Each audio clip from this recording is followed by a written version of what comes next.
Yep. Yeah, I definitely do. Now we got to move on because one team is in the basement. One team got out the basement, made it to the playoffs, started a trend. You know, when you see your camera pan like this, light the beat. Y'all already know what time it is if you follow Joe. So we Mm-hmm. gotta talk about the Royal expectations. Because this time Mm. last year, y'all was about top five ish. You know, shocking the world, lighting the beam. Mm-hmm. Top three to be exact. There we go. So Joe, tell us about these Kings, man. What you think gonna happen post All Star break? I think we'll see a better Kings team. De'Aaron Fox, he has since he's been in the NBA, he always take it to another level. Like the first like 3 weeks or first 2 weeks after the All Star break, he always take another level. So I expect the Kings yeah, 2 days ago we saw a glimpse of what I've been asking De'Aaron Fox to do. See the our record is the same, y'all. From last year to this year, it's literally the same. Our record is the same. Our offensive rating is the same. Our defense rating is the same. The only difference is teams got better. That's it, right? So the difference in us though from last year is Fox heroics.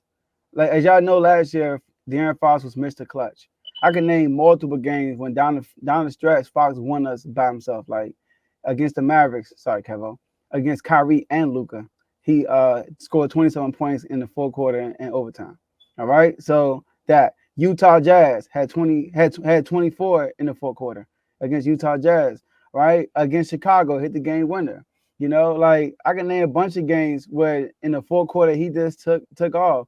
Denver against Denver, scored 15 in the first quarter, 10 our last 10 point came from Fox.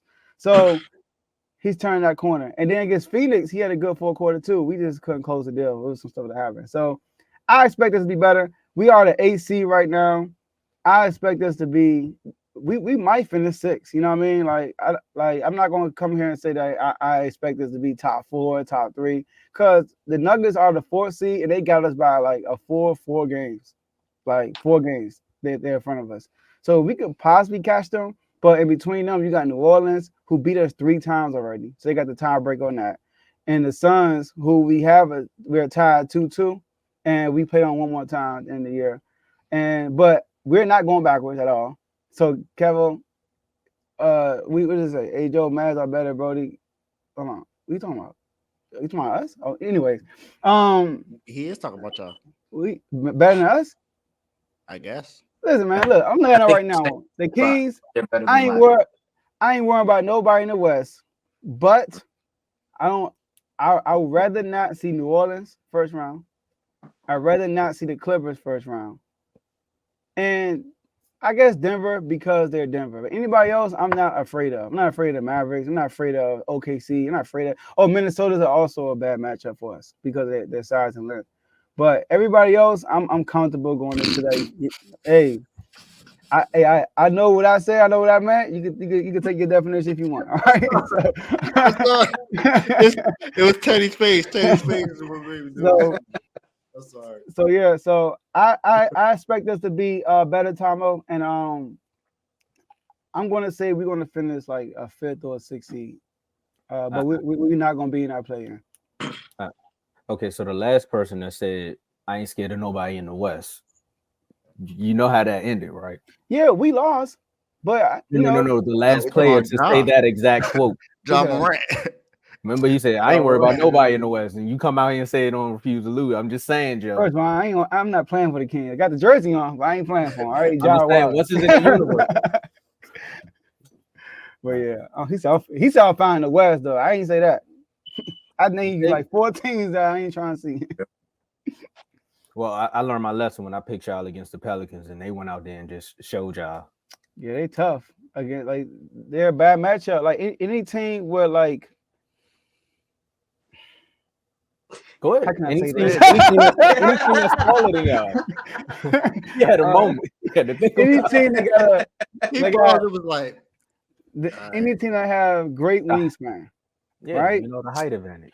And yeah, they're difficult. Like the Minnesota Timberwolves on the wing, New Orleans Pelicans on the wing, the Clippers on the wing. You know, like those teams make it tough on us. But like the Mavericks, really, Kyrie and Luca, come on now. Like I get offense, they good, bro, but defense, they not that. Who else? The OKC Thunder. I get it, but Chet, he a baby. He a baby, man. Sabonis he a baby, bro. Every time you play him, Sabonis just kills them, bro. Every single time. They beat us one time last 3 years. I ain't worried about OKC. So, but yeah, go ahead. Y'all can go ahead and ask the question y'all want. I'm ready. Oh, Apollo 5 in the East. Come on, bro.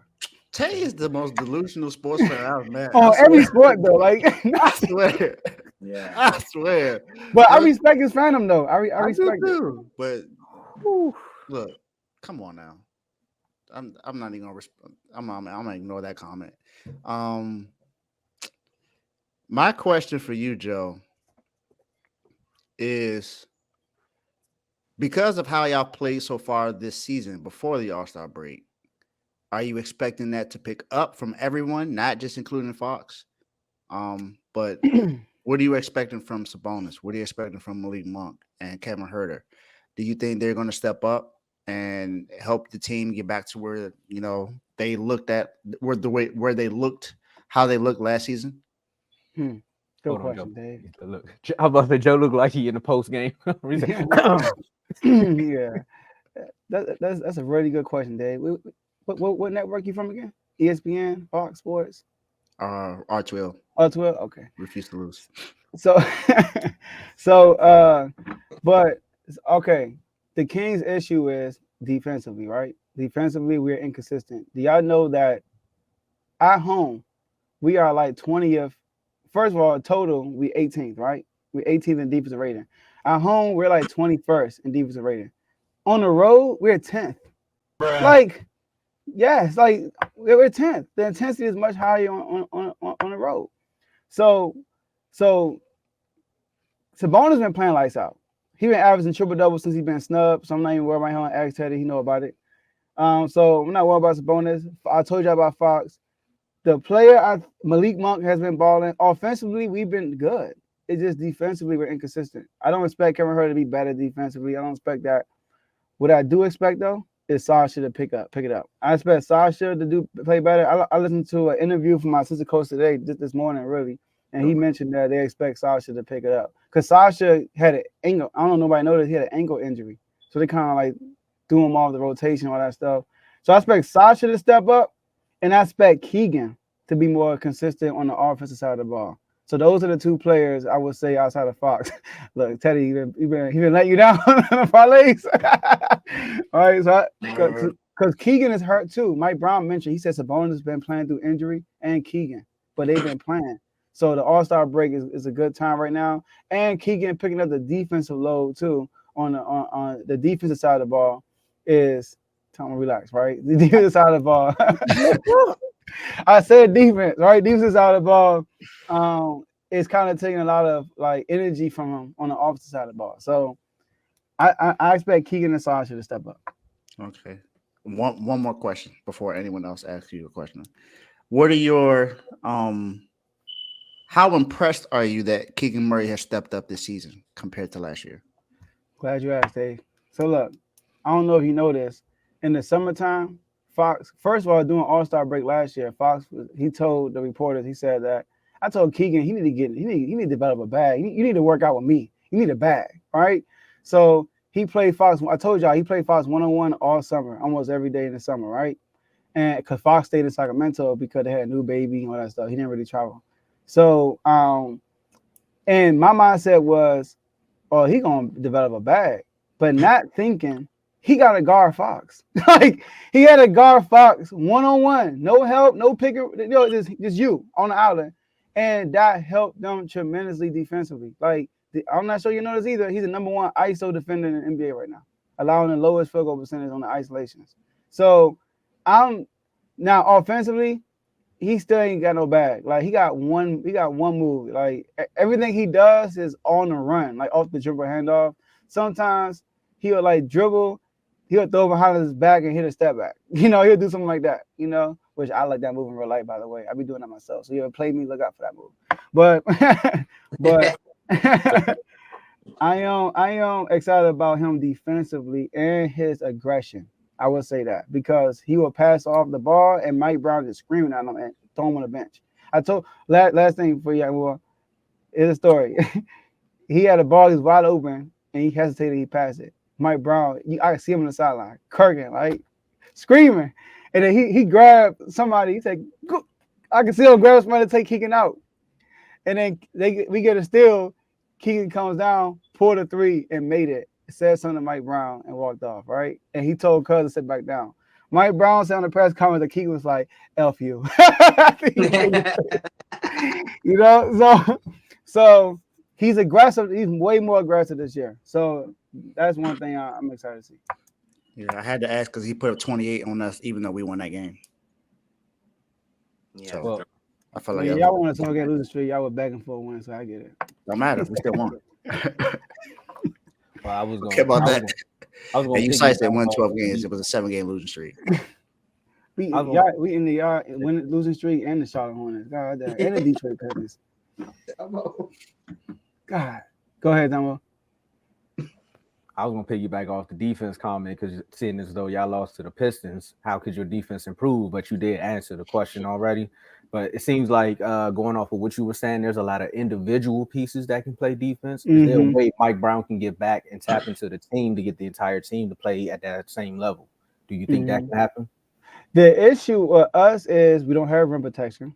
Sabonis on the pick and roll. This how the pick and roll. Y'all watch basketball on the pick and roll. Is how it's supposed to work. If David has the ball and I'm the defender, and Teddy is the center, and you're the center, Tomo, you come up and set a pick for me, I'm supposed to go over that screen if Dave's a shooter, right? And then Teddy's supposed to help, but create a wall. Like Dave's not supposed to go around Teddy. Teddy supposed to create a wall for me to come back and Teddy recover. Sabonis gets blown by so many times. So when Teddy gets blown by, now Teddy and I are chasing Dave. And not only the first pass is open, like Dave passed it off to somebody, and then the defense shifts over. That second pass, wide open. Nobody's there. Because Sabonis, once Sabonis helps, the third guy got to come on and help. You know what I mean? So that happens a lot. So I don't expect defensively like the dad to get better, to tell you the truth, because Sabonis is not the athletic type like Jokic. He's not athletic enough to do that stuff. And we don't have wing guys that have wingspan. Chris Duarte, Malik Monk, Kevin Huerter. Kevin Huerter 6'7", but he's not athletic. That's why I always say you put if we had someone like a Mikal Bridges next to Fox, our defensive rating would shoot up so high because of that one piece. We don't have any size on the wing. Give up 4 first rounders, y'all can get them. You said he worth it. I'm just throwing it back out there, man. I'm just saying. Yeah, I'll do it. You're willing to give up? I'll do it. Teddy, you got any questions? I'll do it with a protected lottery pick.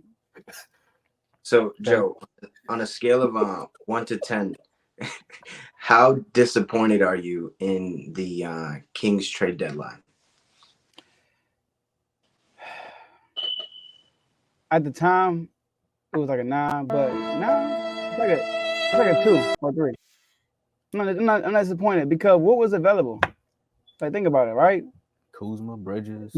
I would love to get like a Gafford, but we don't need Gafford though, because he won't start. So it's like we need a guy next to Sabonis. So he can't shoot. We can't use him. So nobody was really available at the trade deadline that was worth the price they were asking for us, at least. So I think y'all could have got Gafford. I think y'all could have finessed him. And I think y'all could have finessed it for like a 2nd round pick. It don't got to be this year, maybe a few years down the road. But I think Gafford on that team, because you see how he improved. Like I think Mike Brown would have found a way to play them two together because he does play good defense at the rim. So, but offensively, it hinders our offense though. Nah, he can run with you. He run with the best of them. He can't shoot. You don't need to shoot. You need somebody to be in the paint. Sabonis in the paint. I don't know how y'all gonna work that out. Yeah, we don't play 2 bigs at the same time. All right, we don't do Most that. people try not to. Yeah, it's just Minnesota that does that. Yeah, but Cat can shoot. Well, that's what I'm saying. You need a shooter next to your big, your center. You need a big shooter. All right. On to the Heat. Dave, you ready? Y'all go on a quick commercial break? We can do that right quick. You know, Yeah, reset. I know we pattern right running quick. behind on time. I think Let's we reset. You're right, Teddy. You're right. All right, we'll be right back. Yeah, make sure y'all stick around and see if the Wizards still got the multiple first round picks with Kuzma.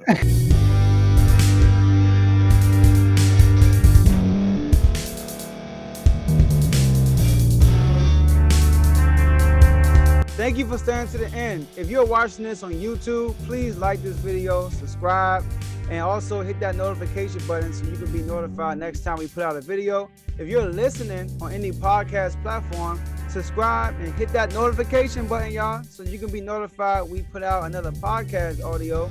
And last but not least, hit that share button. No matter what you're listening to or watching it, hit that share button and send it to somebody that you know that would love to watch this episode you just listened to. So once again, thank you for staying to the end, and we'll see y'all in the next episode.